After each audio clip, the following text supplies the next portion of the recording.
Hello there everybody and welcome back to Movie Squirm. Today I'm going to be doing another director ranking. I've done a couple of these. I've done Eli Roth and I've done Robert Eggers, most notably just a couple of weeks ago. So if you want to go and check out some more director rankings, leave it in the link down below, guys. But today I am talking about Leigh Whannell, who has made himself a big name in horror over the last, I'd say, 15 to 20 years there.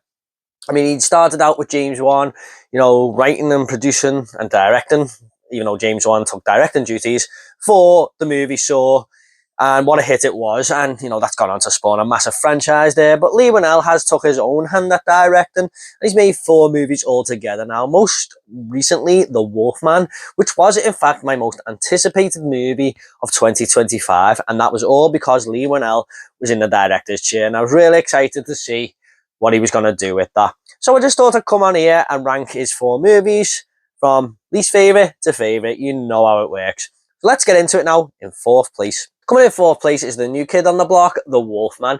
Now, this is a movie that I don't dislike or anything. I'm kind of just mixed on. I think it's a fine movie, but I was a little bit disappointed after really liking Leigh Whannell's first 3 films. But this sees Christopher Abbott and his family going to this farmhouse to stay there for a few days. And on the way, he is attacked by a werewolf, and he is slowly morphing into a creature of the night himself. And whilst he is sort of slowly turning into this sinister creature, his family are locked in there with him, and they become, more susceptible to him. They are in danger, while this other creature that attacked them surrounds the farmhouse. And it's kind of like this pressure cooker where they're going to have to find a way out very soon, or they're going to be wolf bait, if you like. And I do really appreciate the new angle that Leigh Whannell has took on this story. Not just remaking The Wolfman from 1941, but having it as this more isolated movie, very reminiscent to David Cronenberg's The Fly. This is more of a body horror film. I think he's thought about all the transformation scenes in werewolf movies, because a lot of people do bring them up when they talk about werewolf films, American Werewolf in London being the prime example of a great transformation scene. But I thought he thought this and thought, what can I do if I just make one big transformation scene? And that's exactly what it is. Scene by scene, we see Christopher Abbott deteriorate, and fingernails are falling off, and he's growing fair and stuff, and just becoming more and more of a dangerous individual. And that is a really good concept. I just think that the movie is very slow paced. At times, I was a little bit bored.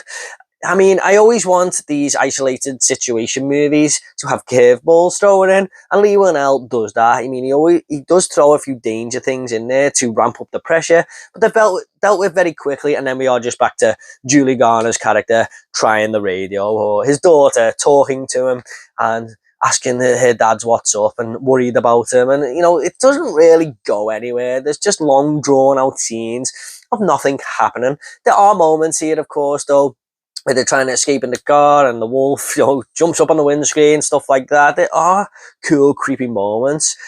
But overall, it was a little bit of a slog to get to. Even at just 90 minutes, well, it's 90 minutes when the credits start rolling, I was just like, yeah, that one took a while and it was a little bit slow, I thought. So overall, I would have preferred something a little bit more ramped up and seeing these characters even under more pressure. But it was fine. It's a watchable wolf movie. Just a little bit disappointing for the level Leigh Whannell has had with everything that came before this. So that is The Wolfman. Coming in 3rd place is going to be Insidious Chapter 3. Now, for me, this might be the best Insidious film. It's definitely the best one that came after the original. But this is actually a prequel, believe it or not.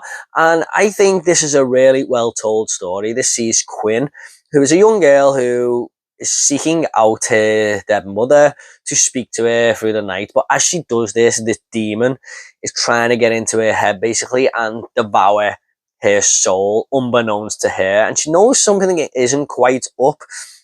So she goes and finds Lin Shaye's character, Elise, to help her find her mother and get rid of whatever this demon is that's stalking her in her dreams and stuff.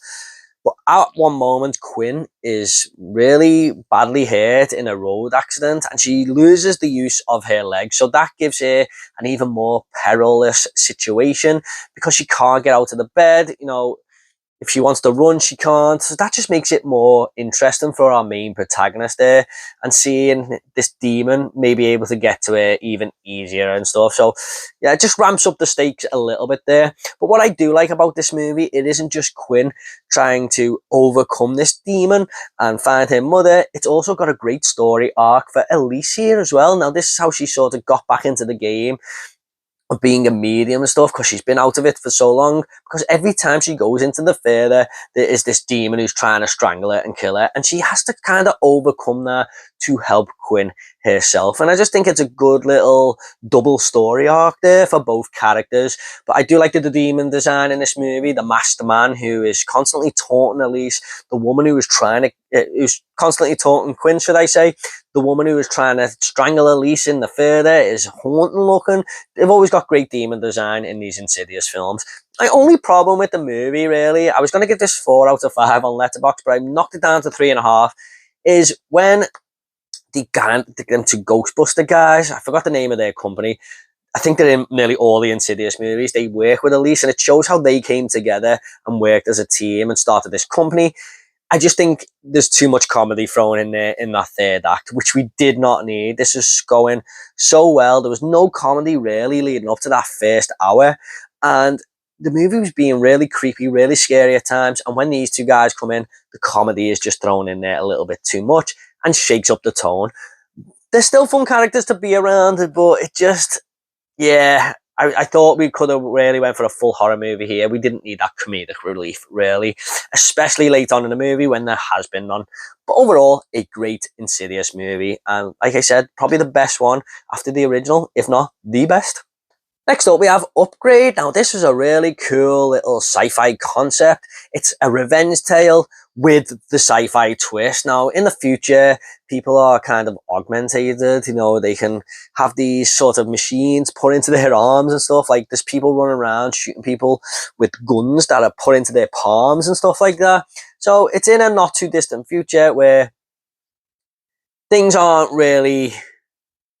humans are advanced, really, let's put it that way. And Logan Marshall Green, who was the star of this movie, who I think does a great job in this film, his girlfriend is killed and he is sort of paralyzed after the attack. And this guy comes up to him with this chip and says, look, I can really help you here. If you put this chip in you, it's like a trial period that I want to try.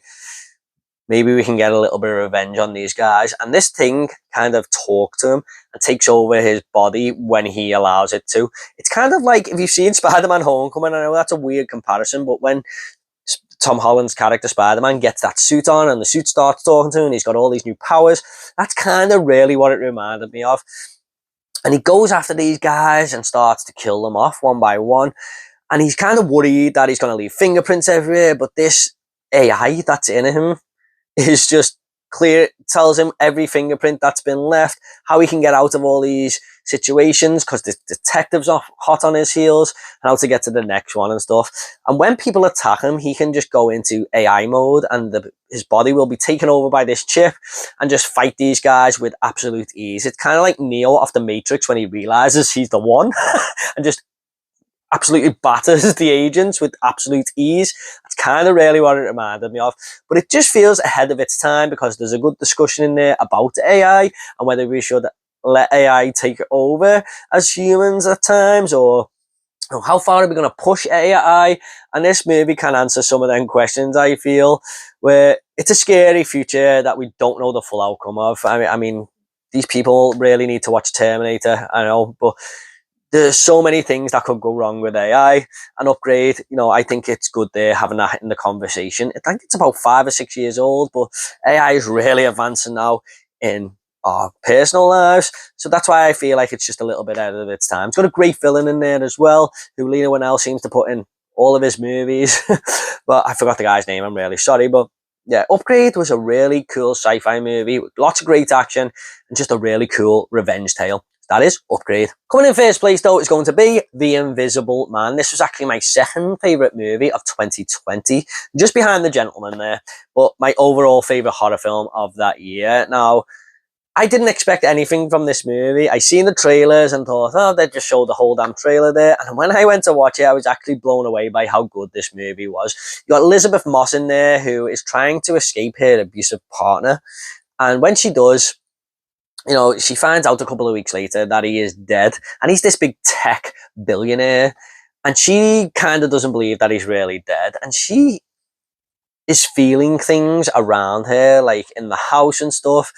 And it is revealed later on that this guy has made this suit where he can become invisible, kind of like the movie Hollow Man. But the movie does well to do it as a modern take where you could actually believe that this suit could be a thing. He's such an advanced tech billionaire who is so clever and has got all these ideas that are just ahead of time and ahead of everyone in life, where, you know, he is just looking 50 years into the future and stuff like that. But he is a really bad person, and it really works well about abusive relationships, carries that theme on, because even after someone is gone, they can still be in your head and make you think about everything you do in life because they had so much control over you.